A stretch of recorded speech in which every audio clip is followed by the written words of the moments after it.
오늘 우리에게 주시는 하나님 말씀 로마서 11장입니다.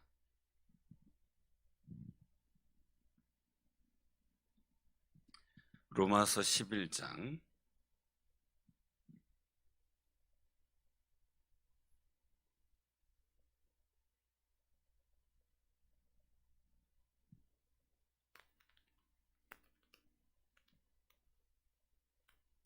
신약성경 254쪽 로마서 11장. 자, 교독합니다. 그러므로 내가 말하노니 하나님이 자기 백성을 버리셨느냐? 그럴 수 없느니라. 나도 이스라엘이니요 아브라함의 씨에서 난 자요 베냐민 지파라. 하나님이 그 미래하신 자기 백성을 버리지 아니하셨나니 너희가 성경이 엘리야를 가리켜 말한 것을 알지 못하느냐?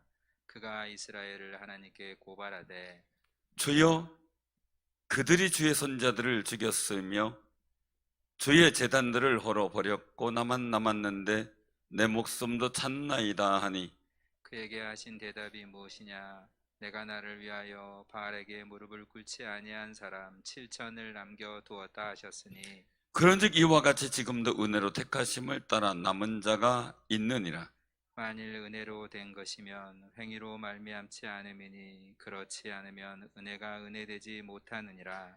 그런즉 어떠하냐? 이스라엘이 구하는 그것을 얻지 못하고 오직 택하심을 입은 자가 얻었고 그 남은 자들은 우둔하여 졌느니라. 기록된 바 하나님이 오늘까지 그들에게 혼미한 심령과 보지 못할 눈과 듣지 못할 귀를 주셨다 함과 같으니라. 또 다시 이르되 그들의 밥상이 올무와 덕과 거치는 것과 보응이 되게 하시옵고 그들의 눈은 흐려보지 못하고 그들의 등은 항상 굳게 하옵소서 하였느니라. 그러므로 내가 말하노니 그들이 넘어지기까지 실족하였느냐? 그럴 수 없느니라. 그들이 넘어짐으로 구원이 이방인에게 이르러 이스라엘로 시기나게 함이니라. 그들의 넘어짐이 세상의 풍성함이 되며 그들의 실패가 이방인의 풍성함이 되거든 하물며 그들의 충만함이리요. 내가 이방인인 너에게 말하노라. 내가 이방인의 사도인 만큼 내 직분을 영광스럽게 여기노니 이는 혹 내 고륙을 아무쪼록 시기하게 하여 그들 중에서 얼마를 구원하려 함이라. 그들을 버리는 것이 세상의 화목이 되거든 그 받아들이는 것이 죽은 자 가운데서 살아나는 것이 아니면 무엇이리요? 제사는 처음 익은 곡식가루가 거룩한즉 떡동이도 그러하고 뿌리가 거룩한즉 가지도 그러하니라. 또한 가지 얼마가 꺾이었는데 돌 감람나무인 내가 그들 중에 접붙임이 되어 창 감람나무 뿌리에 진액을 함께 받는 자가 되었은즉 그 가지들을 향하여 자랑하지 말라. 자랑할지라도 내가 뿌리를 보존하는 것이 아니요 뿌리가 너를 보존하는 것이니라. 그러면 내 말이 가지들이 꺾인 것은 나로 접붙임을 받게 하려 함이라 하리니 옳도다. 그들은 믿지 아니함으로 꺾이고 너는 믿음으로 섰느니라. 높은 마음을 품지 말고 도리어 두려워하라. 하나님이 원 가지들도 아끼지 아니하셨은즉 너도 아끼지 아니하시리라. 그러므로 하나님의 인자하심과 준엄하심을 보라. 넘어지는 자들에게는 준엄하심이 있으니 너희가 만일 하나님의 인자하심에 머물러 있으면 그 인자가 너희에게 있으리라. 그렇지 않으면 너도 찍히는 바 되리라. 그들도 믿지 아니하는데 머무르지 아니하면 접붙임을 받으리니 이는 그들을 접붙이실 능력이 하나님께 있음이라. 내가 원돌 감람나무에서 찍힘을 받고 본성을 거슬러 좋은 감람나무에 접붙임을 받았으니 원 가진 이 사람들이야 얼마나 더 자기 감람나무에 접붙이심을 받으랴. 형제들아, 너희가 스스로 지혜 있다 하면서 이 신비를 너희가 모르기를 내가 원하지 아니하노니 이 신비는 이방인의 충만한 수가 들어오기까지 이스라엘의 도로는 우둔하게 된 것이라. 그리하여 온 이스라엘 구원을 받으리라. 기록된 바 구원자가 시온에서 오사 야곱에게서 경건하지 않은 것을 돌이키시겠고 내가 그들의 죄를 없이 할 때에 그들에게 이루어질 내 언약이 이것이라. 함과 같으니라. 복음으로 하면 그들이 너희로 말미암아 원수된 자요 택하심으로 하면 조상들로 말미암아 사랑을 입은 자라. 하나님의 은사 부르심에는 후회하심이 없느니라. 너희가 전에는 하나님께 순종하지 아니하더니 이스라엘이 순종하지 아니함으로 이제 국류를 입었는지라. 이와 같이 사람들이 순종하지 아니하니 이는 너희에게 베푸시는 긍휼로 이제 그들도 긍휼을 얻게 하려 하심이라. 하나님이 모든 사람을 순종하지 아니하는 가운데 가두은 모든 사람에게 국류를 베풀려 하니라. 깊도다 하나님의 지혜와 지식의 풍성함이요 그의 판단은 헤아리지 못할 것이며 그의 길은 찾지 못할 것이로다. 누가 주의 마음을 알았느냐? 누가 그의 모사가 되었느냐? 누가 주께 먼저 드려서 갚으심을 받겠느냐? 이는 만물이 주에게서 나오고 주로 말미암고 주에게로 돌아감이라. 그에게 영광이 세세에 있을지어다. 아멘. 아멘. 오늘 이 말씀을 통해서 우리 같이 은혜를 나누고자 합니다. 여기에서 우리가 한 가지 단어를 기억해야 되는데 32절에 하나님이 모든 사람을 순종하지 아니하는 가운데 가두어 두심은 모든 사람에게 긍휼을 베풀려 하심이로다 라고 말씀하셔요. 다시 한번 우리가 같이 한번 봉독하자. 32절 하나님이 모든 사람을 순종하지 아니하는 가운데 가두어 두심은 모든 사람에게 긍휼을 베풀려 하심이로다. 아멘. 오늘 이 말씀 속에서 우리가 굉장히 도전받는 게 있어요. 그것은 뭐냐면요, 우리가 모든이라는 단어예요. 모든. 이 모든이라는 단어가 어떻게 쓰여지는가라는 관점이죠. 제가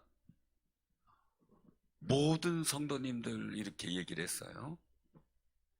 그럼 충주상일교회 모든 성도님일 수 있고, 그죠? 여기에 지금 수요일날 기도에 나오신, 수요예배 나오신 귀한 분들을 향해 모든 성도님들이라고 칭할 수도 있겠죠.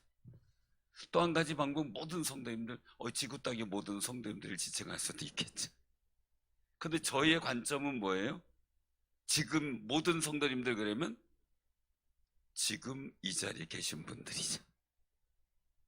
그죠? 제가 어떤 축복의 말을 할 때 충주상일교회 모든 성도님들 그러면요, 충주상교에 속한 등록되어 있는 모든 분들을 말하겠죠. 그것처럼요, 하나님의 구원은 모든 사람을 구원하시려고, 예수님께서 모든 사람을 구원하시려고 십자가에 달려 죽으셨다, 이렇게 우리는 듣고 있고 그렇게 생각하고 있고 믿고 있죠. 그런데 거기에 모든 사람이라고 하는 이 모든의 일들 속에서는 굉장히 중요한 모습들이 돼요. 첫째는 이스라엘 민족이 되는 거예요. 이스라엘 민족. 두 번째는 이방인, 즉 선택된 자, 이방인이라고 할 수 있죠. 이방인이에요.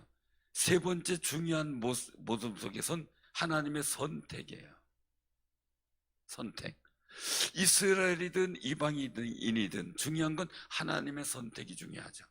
가장 중요한 핵심이에요. 그래서 하나님께서 모든 사람을 구원하시려 하십니다라고 하는 관점은 바로 이 선택의 관점을 두는 거예요.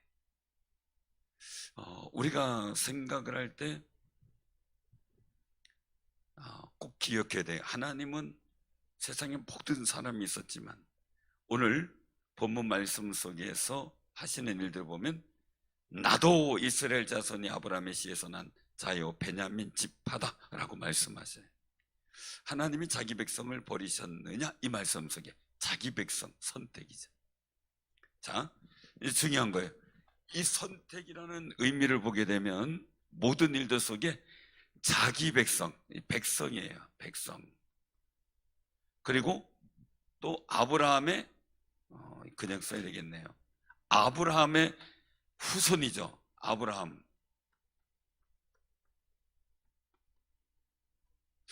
이 일들 속에서 하나님께서는 구약 성경에 모든이라는 용어를 쓰시는 거예요. 이스라엘 백성이에요. 하나님 백성이죠. 그 아브라함의 후손. 그래서 여기서도 말씀하세요. 하나님 자기 백성을 버리셨느냐. 자기 백성은 누구예요? 아브라함의 후손이죠. 그래서 우리가 기억할 때 여러분들이 그냥 모든 사람을 구원하시려고 하시는 하나님의 계획이다라고 우리가 들을 때요, 모든 사람 아무나 다 부른다라는 개념이 아니고요, 선택되어진 사람을 부르는 걸 말해요. 그럼 여러분들은 그냥 온 게 아니에요. 하나님의 선택과 부르심이 있어요. 그래서 교회는 하나님이 택하여 부르신 거룩한 사람들의 모임인 거예요. 그래서 지역적 교회는 각 교회 이름이 있지만, 우주적 교회는 바로 이 지구상에 있는 모든 믿는 사람들을, 하나님이 선택한 사람들을 말씀하죠. 이걸 선택받은 거 이거 맞아 소중히 여겨야 되는데 쉽게 여겨요. 그걸 가볍게 여기면 안 돼요. 가볍게 여겼다가 하나님 미움을 받은 사람이 있어요. 누구예요? 가볍게 여겼다가 에서죠. 에서가 자기 장자의 직분을, 자기가 장자라는 것을 경홀히 여겼다. 가볍게 여긴 거예요. 즉 살짝 무시한 거예요. 그 우리 택함 받은 걸 소중하게 여기고 감격해야 되고요, 기뻐해야 되고요, 하나님 앞에 영광 돌리며 즐거워해야 돼요. 어떤 사람 조금 신앙생활 하기 힘들면 내가 괜히 예수 믿어가지고 이런 얘기를 할 때 가슴이 섬뜩해요. 옆에 분들한테 인사하세요. 사람 놀래키지 맙시다. 감사하면서 정말 감사합니다, 이러고 살아야 돼요. 사랑하는 성도분들 꼭 기억하셔요. 그래서 여기 2절에도 보면 그 말씀이 나오죠. 하나님이 그 미리 아신 자기 백성, 이게 선택이에요. 선택. 그러므로 우리가 하나님의 구원을 우리가 얘기를 할 때요, 또 어떤 분은 얘기를 하거든요. 저 사람이 선택받았는지 안 받았는지 보고 전도해야 되겠다고. 아니에요. 전도는 무조건 하는 거예요. 왜? 하나님의 선택을 우리 몰라요. 저는 몰라요. 그죠? 우리 할 일은 뭐예요? 그분이 하나님의 선택을 받았을 줄로 믿고 하는 거고, 내게 전도할 감동을 주셨다면 하나님의 선택과 부르심이 있다고 우린 믿어야 돼요. 근데 막 몇 번 전도하다가 그래도 막 자꾸 버팅기고 안 믿고 자꾸 으름장만 놓고 교인들 무시하고 그러면 어떻게 해요? 전도 가면서 뭐라 그래요? 에이, 선택 안 받았나 봐. 또 이래. 그 구원의 때와 시는 아무도 몰라요. 누구만 알아요? 하나님만 아시고 우리는 전할 책임이 있는 거고요. 정말 예수 그리스도를 그에게 들려줘야 돼요. 주의 십자가에 죽으신과 부활하심을 기쁘게 들려줘야 되죠. 여러분들 돌이켜 생각해 봐요. 여러분들이 애초에 나 예수님 믿을 거야 하고 확신했어요? 어느 날 갑자기였죠. 어느 날 갑자기 믿음이 들어왔죠. 그때 우린 기억해야 돼요. 내 주변에서 수많은 사람들이 기도하고 있었다는 거. 그리고 나에게 누군가가 하나님 보내셔서 계속해서 복음을 듣게 하셨다는 거. 그거는 우리가 정말 감사할 수 있어야 돼요. 사랑하는 성도, 오늘 여기서 보면, 그래서 말씀하죠. 엘리야 때도 보면 엘리야의 상황 속에서 말씀하세요. 아하방 때잖아요. 아하방의 부인 이세벨이 우상을 갖고 들어와서 온 이스라엘 민족이 우상에 빠지죠. 그래서 하나님의 제단을 다 헐어버리고 번제를 드리는 제단을 다 헐어버렸죠. 그리고 선자들을 죽이는 그런 아주 극악한 일을 행했던 왕 때 엘리야가 나만 남았습니다. 근데 내 목숨도 찼습니다. 이건 오늘 갈매산의 불같은 역사를 일으킨 후에 나타났던 이세벨의 아주 극악무도한 외침이었죠. 엘리야를 죽이겠다고 말이죠. 그 말을 듣고 낙심한 엘리야가 푸념하며 기도할 때 하나님께서 하신 말씀이죠. 내가 나를 위하여 바알에게 무릎 꿇지 아니한 사람 7,000명을 남겨두었다. 나만 남았습니다. 그런데 7,000명이나 있대. 여러분 기억하세요? 어떤 때 순간 외로워요. 그래서 하나님 나만 있어서 외로워요. 그때 하나님께서 말씀 무슨 소리야? 너와 너 마음을 같이 할 사람들을 내가 남겨두었다 하실 때가 있어요. 그 마음을 위로받고 힘을 얻는 아름다운 삶이 되시길 바랍니다. 7,000명. 상상도 못할 숫자예요. 그 당시는. 왜? 다 죽었는 줄 알았는데, 엘리야 혼자 남았는 줄 알았는데 7,000명이 남아있다니 말이죠. 그러니까 말씀하시죠. 자, 5절 같이 한번 봉독해. 시작. 그런즉 이와 같이 지금도 은혜로 택하심을 따라 남은 자가 있느니라. 아멘. 계속해서 선택을 말씀하셔요. 그러니까 우리가 선택을 기억해야 되는데, 저는 이 말씀 속에서 아까 32절 말씀 속에서 굉장히 중요한 그 모습을 보게 돼요. 여러분들, 우리 모든 성도님들 꼭 기억하세요. 모든 사람을 순종하지 아니하는 가운데 가두어 두셨다라고 얘기를 해요. 이 가두어 두셨다라는 얘기는 그냥 지켜보고 버려두셨다라는 의미로 우리가 생각을 해야 돼요. 그냥 내버려 두신 거예요. 내버려 두신 거예요. 우리 자녀들도 뭐 말을 알아들을 때 얘 이렇게 해라 저렇게 해라 얘기를 하지만 말도 안 듣고 자기 고집대로 해버리고 막 하면 어떻게 돼요? 내버려 둘 때가 가장 상책일 때가 가끔은 있어요. 그죠? 알아서 해라 네가 하고 판단해버리면 나중에 이제 스스로 생각해서 깨닫고 돌아올 때가 많거든요.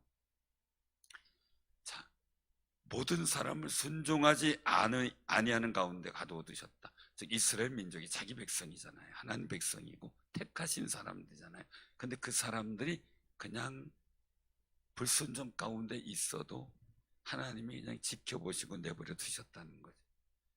이스라엘 민족의 사이클은 항상 그래요.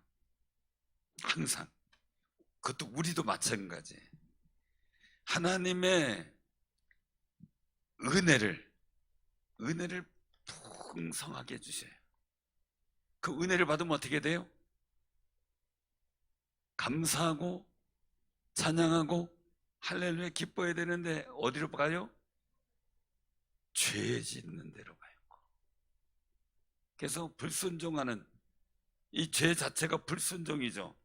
이 불순종하는 쪽으로 가요.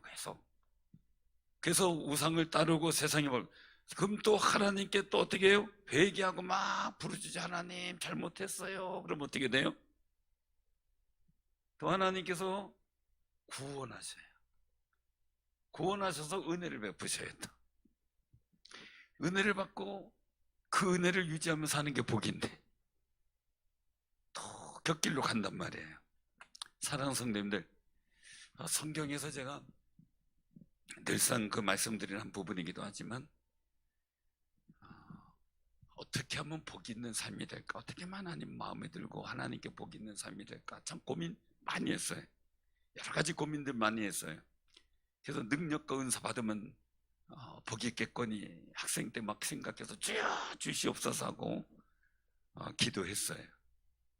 그랬더니 우리 손주도 2살, 3살 땐가 2살 땐가 그 영상을 보내왔는데 갑자기 막 성경을 뒤적이면서 주여 주시옵소서 주여 주여 그러더라고요. 말도 제대로 못할 때인데 그래도 기저귀만 차고 있었을 때니까 이게 뭐라고 막 하는데 아마 그러니까 심야기도회 이런 데 가서 본 것 같아요. 하는 거를. 그러더니 뭐 주여 주여 뭐 이러더니 갑자기 두 손을 주여 주시옵소서. 그래서 그거를 그때 아동부 교무 선생님한테 보여줬더니 목사님 우리 아동부 부흥 강사로 불러야 되겠어요. 그걸 지금 이래 보여주면 이제 지금 7살이니까 보여주면 막 자기도 못 적은지 어떻게 할 줄을 몰라요. 어떻게 할 줄을. 자, 우리가 이런 사이클 속에서 하나님께서는 은혜를 구원을 하시고 은혜를 베풀었어요. 죄를 지었어요. 그들을 70년 동안 포로로 잡혀가서 그 포로 생활도 하게 해봤어요. 그때 회개하고 돌아와서 우리가 다른 나라를 섬기는 것보다, 종처럼 섬기는 것보다 하나님을 섬기는 게 복이다라는 걸 깨닫고 회개하기 시작하죠. 그때 포로 회방에서 귀환을 시키죠. 그리고 이스라엘 민족을 다시 회복시켜 나가요. 이게 하나님이. 그런데 지금은 이 성경 속에서 나타나는 일들은 어느 때예요? 아직도 이 죄와 불순종 가운데 있었던 때라고 사도 바울은 말씀하고 있는 거예요. 그런데 그런 일들 속에서 이스라엘 민족이 불순종 가운데 있어서 예수 그리스도를 핍박하고 십자가에 달려 죽게 하는 큰 죄를 범하게 된 거죠. 그런데 그 불순종이 결국은 하나님께서 주시는 택하심의 은혜가 이방인들에게 전파되기 시작했다는 거예요. 그래서 여기서 말씀을 하고 있는 거예요. 굉장히 중요한 그런 모습들이 13절에 보니까요.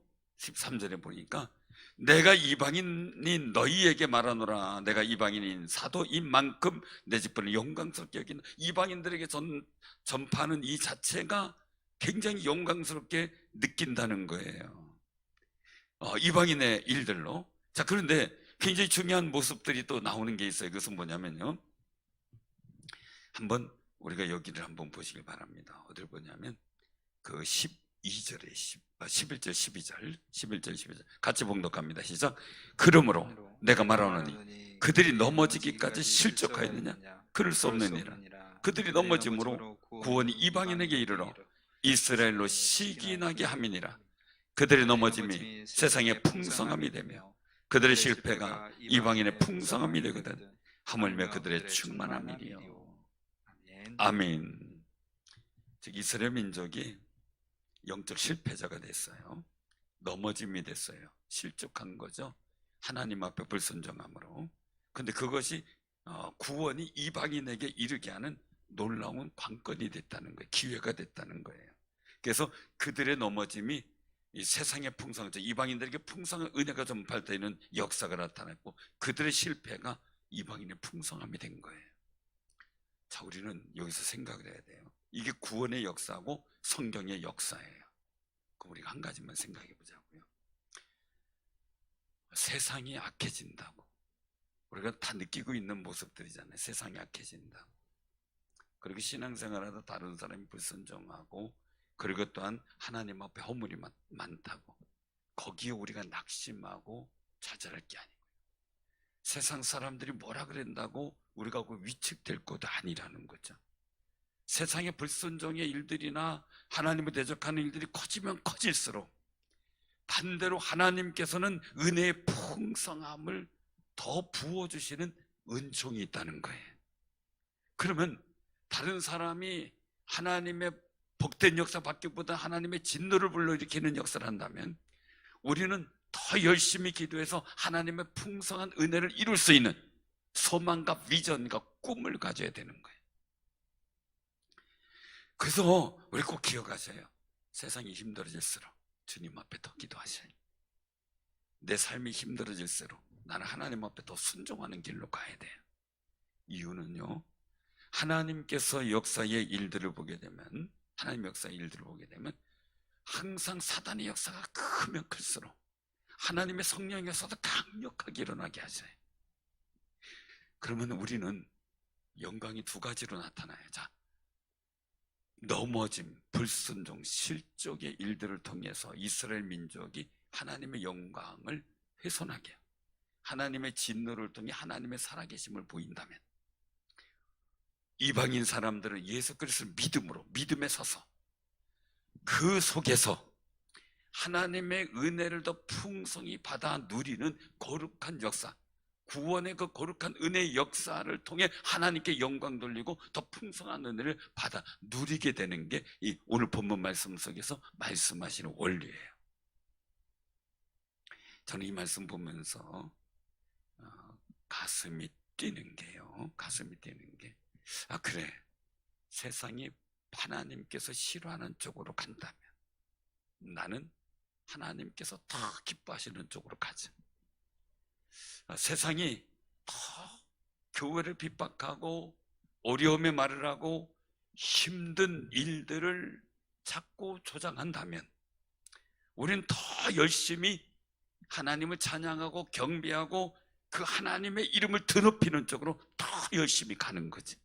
그것 때문에 주저앉고 포기할 필요가 없다는 거예요. 우리가 꼭 기억하세요. 이스라엘 민족의 죄지음과 불순종이 이방인들의 풍성한 은혜로 나타나는 구원의 역사로 나타났다면 우리는 어떻게 신앙생활을 해야 할 것인가 라는 부분이에요. 어떻게 신앙생활을 할 것인가. 어쨌든 우리는 은혜가 풍성한 쪽, 우리도 이방인이었잖아요. 우리 여기서 보면은 나무로다가 표시를 하는 모습을 보게 되죠. 17절에 보니까 또한 가지 얼마가 꺾였어요. 근데 나는 돌감람나무예요. 이방인은 돌감람나무예요. 참감람나무 가지가 꺾여버렸는데 거기에다가 돌감람나무를 접을 붙여버렸어요. 우리 여기 그 예배당 나가면 오른쪽에 그 소나무 한 그루 있고 바위가 있는데 그 바위 옆에 바로 보이는 쪽에 나무가 하나 있어요. 바위를 보면서는 왼쪽에 그 이제 이름이 하여간 뭐 어사와 꽃이라 그러는데 흔히 개복숭아를 매요. 그런 얘기로 이제 부르는데 하여간 그 이름이 예쁘더라고요. 꽃도 이렇게 축 늘어지듯이 펴지고. 근데 한쪽 오른쪽에 있는 데는 꽃 같은 어사와 꽃을 해놨는데 어사와 꽃은 뭐냐 이렇게 늘어지는 꽃이거든요. 장원급제 했을 때 꽂는 꽃. 근데 그 옆에다가 이제 아마 보실 거예요. 이제 자두나무를 접붙여 놨어요.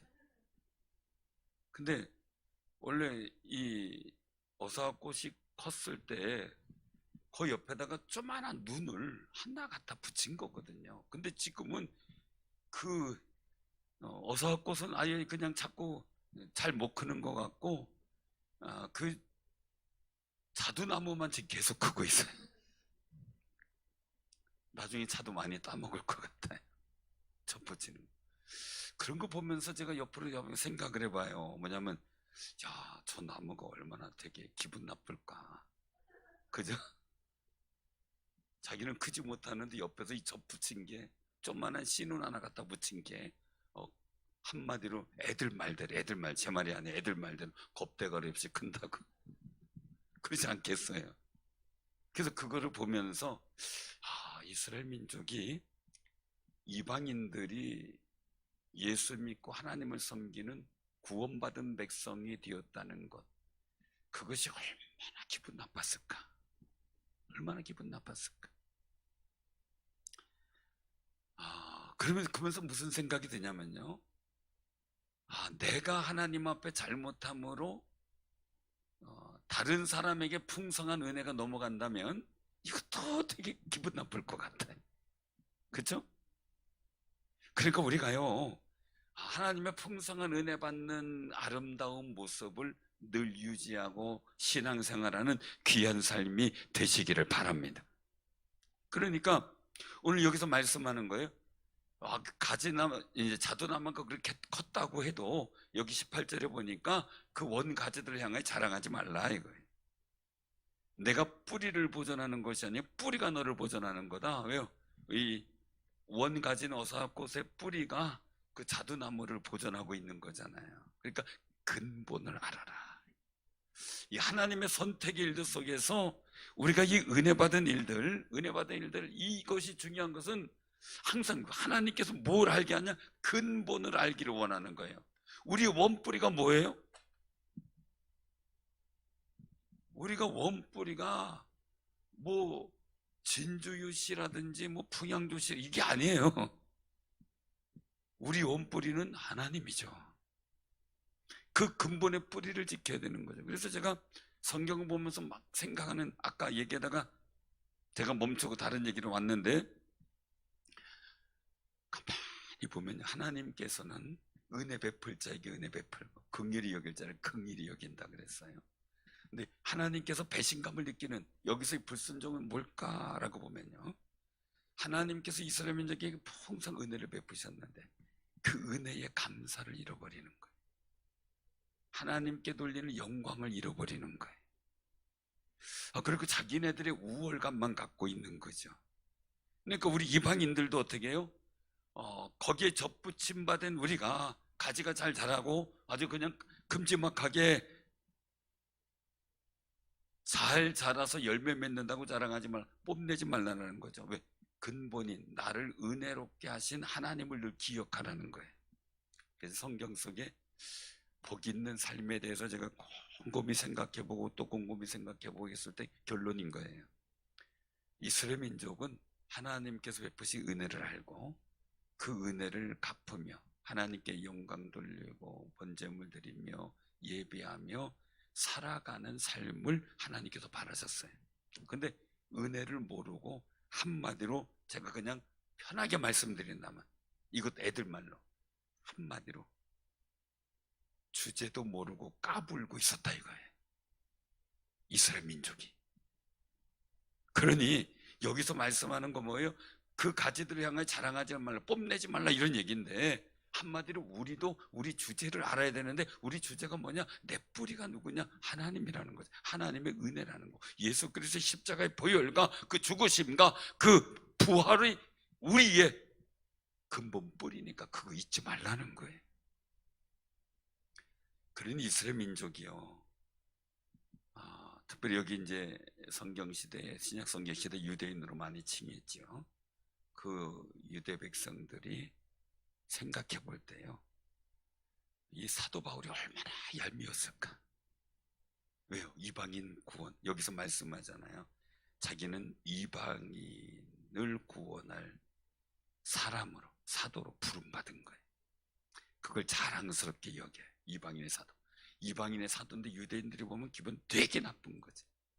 그래서 구약의 선자 중에 기분 되게 나빠하는, 이스라엘 백성이 기분 되게 나빠하는 선자 중에 하나가 이사야 선자예요. 왜요? 하나님께서 구원의 역사를 이방인들에게 이제 이루어 가실 것을 선포했기 때문이지. 선택의 일이 자신들에게만 있는 줄 알았더니, 아브라함의 후손에게만 있는 줄 알았더니 믿는 이방인들에게도 있었다는 거예요. 그래서 여기 20절에 말씀하세요. 같이 한번 복록까지 21절까지. 자, 시작. 옳도다. 그들은 믿지 아니함으로 꺾이고 너는 믿음으로 섰느니라. 높은 마음을 품지 말고 도리어 두려워라. 하나님이 원 가지들도 아끼지 아니하셨는지 너도 아끼지 아니하시리라. 아멘. 제가 고민을 해요. 어떤 고민이에요? 그 나무에 와서갖고 그 개복숭아 나무 위에 달려있는 자두나무를 있는데 저걸 자두나무를 잘라야 될지 어사화꽃을 잘라야 될지 어떻게 해야 될지, 그러다가 고민하다 그냥 내버려 두지 뭐. 그래서 내버려 두지, 그냥 보는 그대로가 좋겠지, 그냥 혼자 생각하는 거예요. 우리 정선 집사님이 갖다가 접을 잘 붙여놔가지고, 그래서 한편으로는 자두도 먹고 한편으로는 개복숭아도 먹고, 이걸 가지고 흔히 하는 말로 일거양득이라고 할 수가 있겠죠. 근데 우리가 꼭 기억하셔요. 우리 이방인들이 그렇게 접붙임 받은 것처럼 돼 있는 우리예요. 우리는 믿음으로 접붙임 받았어요. 예수 그리스도의 이름으로. 그러면요, 하나님이 원 가지들도 아끼지 않았다 그랬어요. 원 가지들을 아끼지 않은 이유가 뭐예요? 근본을 뿌리를 잃어버렸어요. 자신들의 인생의 복된 일들과 지금까지 이스라엘 민족이 번성해 나온 그 은혜가 하나님이었다는 걸 잃어버렸어요. 그럼 우리는 신앙생활하면서 가끔 내가 예수 믿고 구원받았다는 사실을 잃어버린 경우 있어요.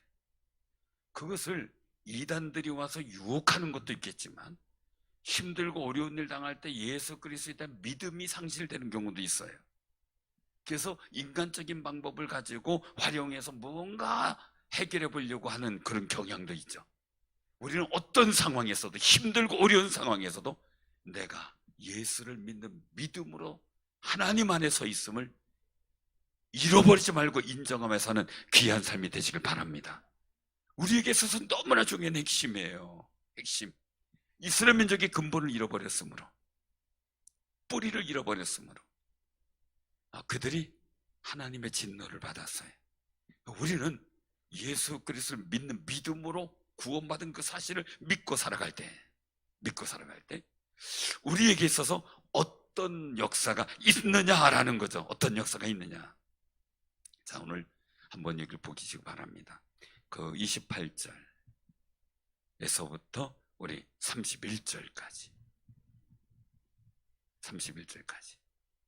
같이 한번 봉독합니다.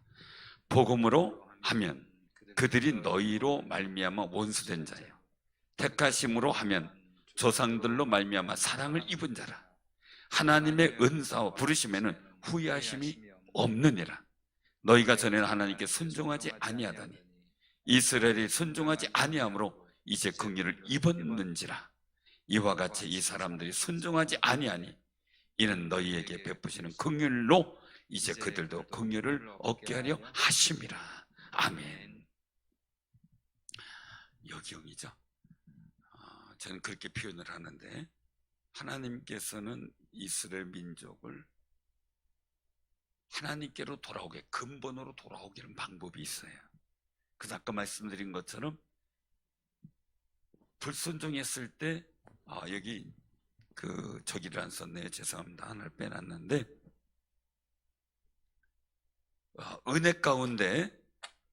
은혜 가운데 있었을 때 죄를 짓게 되고, 이 죄를 짓게 되면 어떻게 돼요? 하나님의 진노가 임했죠. 진노가 임해요. 이 진노 때문에 회개하면 하나님께서 다시 구원하시는 역사를 주시는데,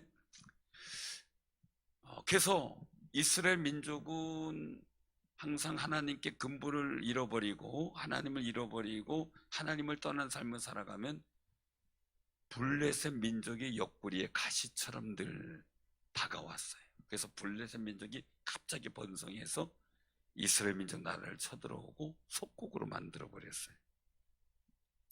자, 또 한 번은 어떻게 됐어요? 수많은 여러 가지 일들, 아수르 나라가 쳐들어오고 그런 다 빼놓고 바벨론 포로로 잡혀가서 70년 동안 종살이를 하다 오면서 근본을 찾아요. 하나님을 섬기는 게 우리에게 복이다. 그런데 이 성경 당시에 이방인들에게 사도 바울을 통해 복음을 전해지면서 이 교회에 이방인들이 와서 예수 믿고 구원받는 일들을 통해서 이스라엘 민족을 시기케 함으로 구원케 하려고 하시는 하나님의 계획이 있다는 거죠. 시기케 함으로. 그 마찬가지로 오늘 여기서 말씀하시는 것, 그들이 불순종함으로 이방인들이 너희가 하나님의 긍휼을 입었으므로 이제 너희에게 베푸신 그 긍휼로 인하여, 너희에게 베푸신 긍휼의 목적이 뭐냐? 바로 이스라엘 민족에게 긍휼을 베푸실 구실, 그 기회를 주시기 위함이다라는 거죠. 방법은 진노로 쳐들어와서, 외국에서 쳐들어와서, 아니면 바벨론 포로 잡혀가서 깨닫게 해서 근본을 찾게 하는 방법도 있지만, 이방인들에게 긍휼을 베푸심으로 말미암아 이스라엘 민족이 회개하고 돌아와 예수를 믿고 근본인 하나님을 찾아 긍휼을 얻는 삶을 살아가도록 하기 위함이라는 거예요. 자, 그러면 여기서 또 한 가지 우리가 생각해 보자고요. 신앙생활을 하다가 다른 사람이 잘 못됐을 경우 어떻게 해야 돼요? 다른 사람이 어려움을 당했어요. 그럼 코바 안에 그럴 줄 알았어, 콧단짓만 하던 이래야 돼요? 어떻게 해야 돼요? 축복하며 기도해줘야 돼요. 왜냐하면 그 은혜로 인하여 내게 주실 하나님의 은혜가 있어요. 또 다른 사람이 잘 돼요. 그럼 어떻게 해야 돼요? 다른 사람 잘 됐어요. 솔직히 인간적으로 얘기해 봅시다. 배가 아파요? 안 아파요? 속이 쓰려요, 안 쓰려요? 그때 밥맛이 생겨요, 안 생겨요?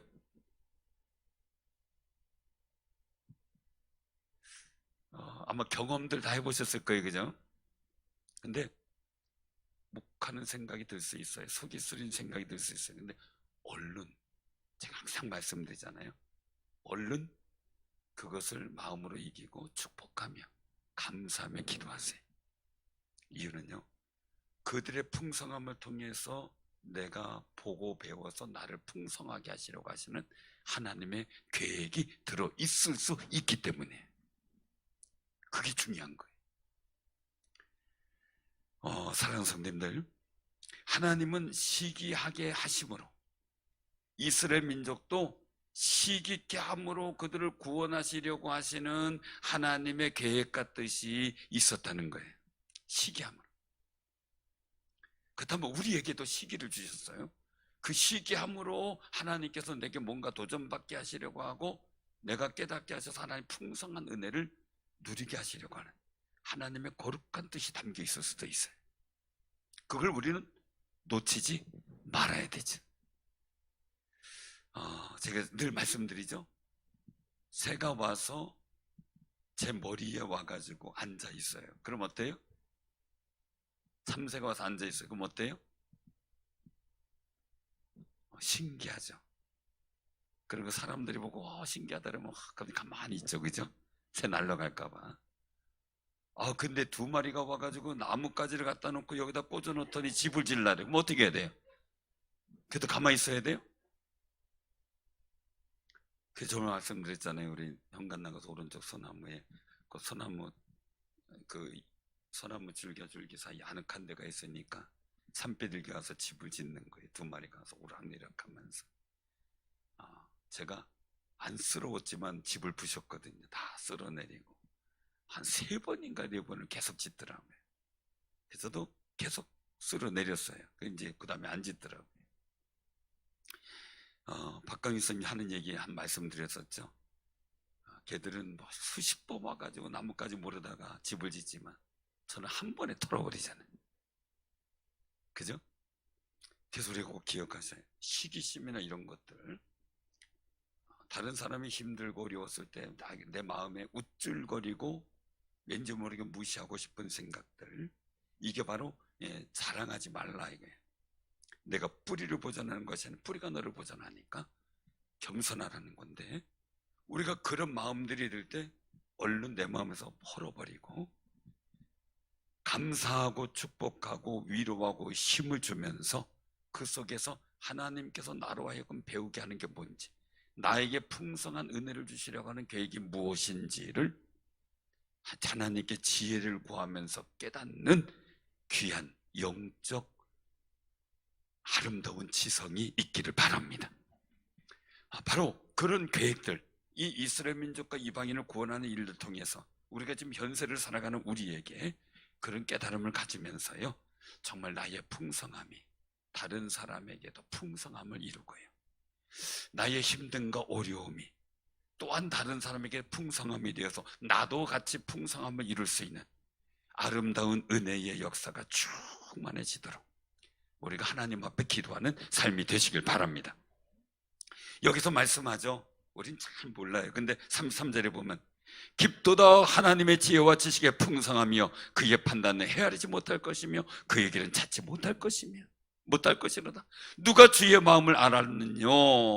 누가 그의 모사가 되었느냐? 누가 주께 먼저 드려서 갚으심을 받겠느냐?